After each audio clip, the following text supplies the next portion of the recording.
Welcome to the CoPOS Employee Clock In and Out video. You will need to know your employee number to clock in and out.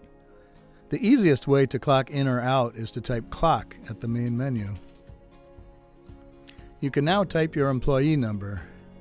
Note that the number is not displayed as you type.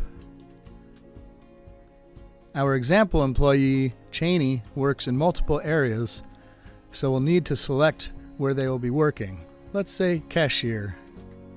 You may or may not need to do this depending on your store and your role in the store.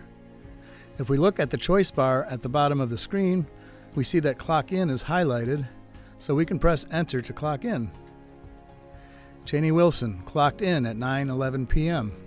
We'll press enter, and you're done. Note that the clock in screen is option 10.1.9, so you can go through the menus to get there, but again, the simplest way is typing clock at the main menu.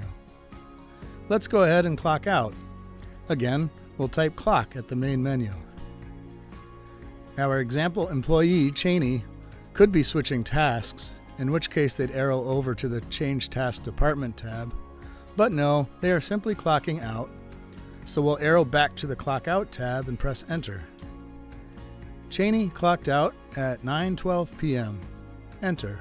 We're done clocking out. Note, if your store uses User Security, you may be used to signing in and out with a username and password to access CoPOS. This does not clock you in or out. Clocking in and out operates independent of User Security. Thank you for watching the CoPOS Employee Clock In and Out video.